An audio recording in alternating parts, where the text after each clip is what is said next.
action here at Richmond. And a straightforward start. Our pole man gets out there, but look at Brian Scott in the 2. Already have trouble down in turn 1. 3, 4, 5 cars. Oh boy. David Starr negotiates his way through pretty effectively there. It's really tough from the driver's seat, especially on the start here. Dale, you know this, that you go down in turn 1, it's hard to pick a braking spot, so we'll see what happens. Benny Gordon here in the 66. All it takes is one driver kind of checking up quickly, and then it's hard to see exactly what's happening in front of you there, because you really attack that. You're not up to speed at Richmond. Ooh. All right, let's take a look from another angle. See if we can decipher what happened here.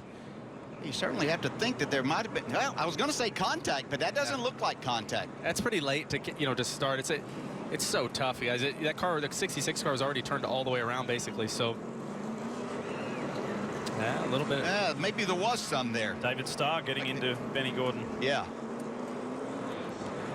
I didn't see the initial contact, but I might want to look at it one more time. But definitely early to be torn up. It's tough for all these guys working on these cars, preparing them. It's such a neat race, and it's sad to be out of it this early. Second caution of the night, as David Starr has successfully made his way back and rolls down pit road and doing as instructed to head back to the garage area. Now we have the competition caution at lap 50. So that means up until then there are some rules about pitting. Is that correct? Well, they can't. It's so tough, guys. That car, the 66 car, was already turned all the way around, basically. So, yeah, a little bit. Yeah, maybe there was some there. David Starr getting into Benny Gordon. Yeah. I didn't see the initial contact, but I might want to look at it one more time. But definitely early to be torn up. It's to lead the way. However, Josh Beryl, we got somebody in the wall. Jeremy Clements. Yellow is out. Still coming. 16 will be your last one of you turned down. And drama on pit road as well. So after a good long green flag run, we pick up our 4th caution of the night. It's not ducted well. If you're not getting enough air, if you're too hard on it, sometimes that thing will let go. Ooh, yeah. This is going to be a hard hit for Jeremy. Man, that is drummer right there for sure. That hurt. Hey, speaking of the brakes, and DJ was talking about the glow as we see another angle of Jeremy Clements' accident here.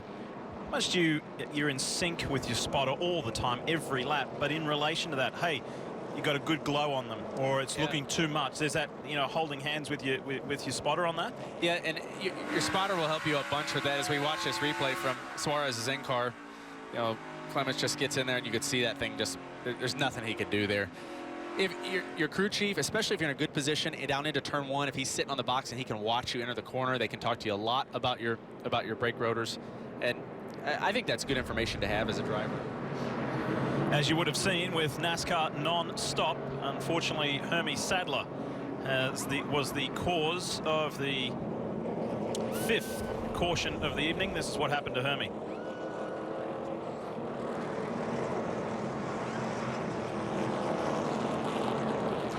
As a driver, when the car gets loose like that right at that spot, you have to decide, am I going to turn right, try to save this thing, or am I just going to spin it out, come get some tires? He made the right call there. It's really easy to destroy the car against the fence by overcorrecting car. They do have a set of tires left in the pit. You would have to think they're all going to be on pit road once again.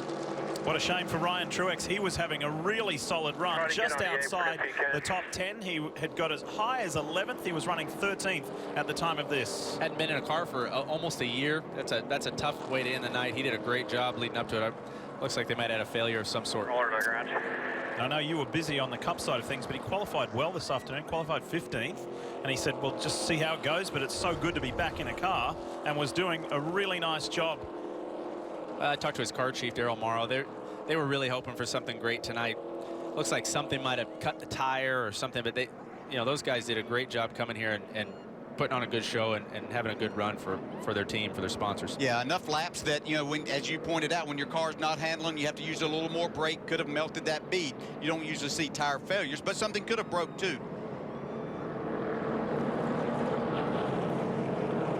So this kind of resets things, doesn't it? Yes. Everybody gets a shot to head to pit road one last time. They've got tires in hand. Timmy Hill, his car went south on him and put some fluid down.